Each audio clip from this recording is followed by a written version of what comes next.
നമസ്കാരം, മലയാളി വാർത്തയിലേക്ക് സ്വാഗതം. കേരളത്തിൽ അതിഭീകരമായ ചൂട് തന്നെയാണ് ഇപ്പോൾ അഭിമുഖീകരിക്കേണ്ടി വരുന്നത്. ഇതിനു മുമ്പ് കൊടും മഴയായിരുന്നുവെങ്കിൽ കനത്ത ചൂടാണ് മലയാളികളെ ഇപ്പോൾ വലയ്ക്കുന്നത്.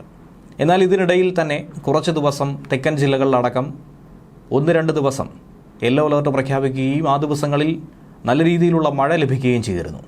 തൊട്ടടുത്ത ദിവസം മുതൽ തന്നെ ചൂട് കനക്കുകയാണ്. ഇന്നിപ്പോൾ 11 ജില്ലകൾക്കാണ് യെല്ലോ അലർട്ട് പ്രഖ്യാപിച്ചിരിക്കുന്നത്.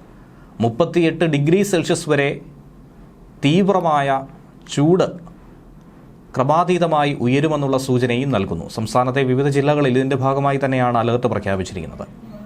കൊല്ലം, പത്തനംതിട്ട, ആലപ്പുഴ, കോട്ടയം, എറണാകുളം, തൃശൂർ, പാലക്കാട്, മലപ്പുറം, കോഴിക്കോട്, കണ്ണൂർ, കാസർഗോഡ് ജില്ലകളിലാണ് ഇന്ന് ഉച്ചയോടെ യെല്ലോ അലർട്ട് പുറപ്പെടുവിച്ചിരിക്കുന്നത്. മഴയ്ക്കല്ല, കൊടും വെയിലിന് വേണ്ടിയിട്ടാണ്.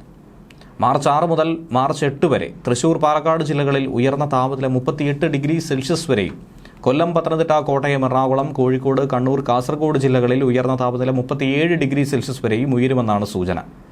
ആലപ്പുഴ, മലപ്പുറം ജില്ലകളിൽ ഉയർന്ന താപനില 36 ഡിഗ്രി സെൽഷ്യസ് വരെയും ഉയരാനുള്ള സാധ്യത കൂടുതലാണ്. കേന്ദ്ര കാലാവസ്ഥാ വകുപ്പ് പുറത്തിറക്കിയ മുന്നറിയിപ്പിലാണ് ഇക്കാര്യം പറയുന്നത്. ഉയർന്ന താപനിലയും ഈർപ്പമുള്ള വായുവും കാരണം ഈ ജില്ലകളിൽ മലയോര മേഖലകളിൽ ഒഴികെ മാർച്ച് 6 മുതൽ 8 വരെ ചൂടും ഈർപ്പമുള്ള കാലാവസ്ഥയ്ക്ക് സാധ്യതയുള്ളതായുമാണ് കേന്ദ്ര കാലാവസ്ഥാ വകുപ്പ് ചൂണ്ടിക്കാണിക്കുന്നത്. ഉയർന്ന താപനില ഉള്ളതുകൊണ്ട് ജാഗ്രതാ നിർദ്ദേശങ്ങളും ഇതോടൊപ്പം തന്നെ പുറപ്പെടുവിച്ചിട്ടുണ്ട്. പകൽ 11 മണി മുതൽ ഉച്ചയ്ക്ക് 3 മണി വരെയുള്ള സമയം ഒരു കാരണവശാലും നേരിട്ട് ശരീരത്തിൽ കൂടുതൽ സമയം തുടർച്ചയായി സൂര്യപ്രകാശം ഏൽക്കുന്നത് ഒഴിവാക്കേണ്ടതാണ്. പരമാവധി ശുദ്ധജലം കുടിക്കുക. ദാഹമില്ലെങ്കിൽ പോലും വെള്ളം കുടിക്കുന്നത് തുടരുക.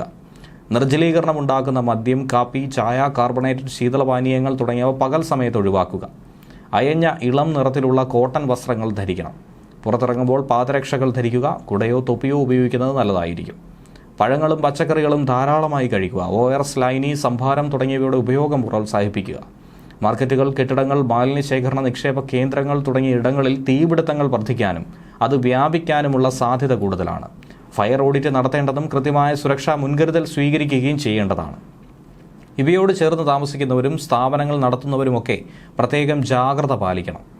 ചൂട് അധികരിക്കുന്ന സാഹചര്യത്തിൽ കാട്ടുതീ വ്യാപിക്കാനുള്ള സാധ്യതയുമുണ്ട്. വനമേഖലയോട് ചേർന്ന് താമസിക്കുന്നവരും വിനോദസഞ്ചാരികളുമൊക്കെ പ്രത്യേകം ജാഗ്രത പാലിക്കണം. കാട്ടുതീ ഉണ്ടാകാനുള്ള സാഹചര്യങ്ങൾ ഒഴിവാക്കണം. വനംവകുപ്പിന്റെ നിർദ്ദേശങ്ങൾ കർശനമായി തന്നെ പാലിക്കുക. വിദ്യാഭ്യാസ സ്ഥാപനങ്ങളിൽ വിദ്യാർത്ഥികൾക്ക് ശുദ്ധമായ കുടിവെള്ളം ഉറപ്പാക്കേണ്ടതും ക്ലാസ് മുറികളിൽ വായുസഞ്ചാരം ഉറപ്പാക്കേണ്ടതുമാണ്. പരീക്ഷാകാലമായതുകൊണ്ട് തന്നെ പരീക്ഷാ ഹാളുകളും മറ്റും ജലലഭ്യത ഉറപ്പാക്കി മുന്നോട്ട് പോകണം. ന്യൂസ് ഡെസ്ക്, മലയാളി വാർത്ത.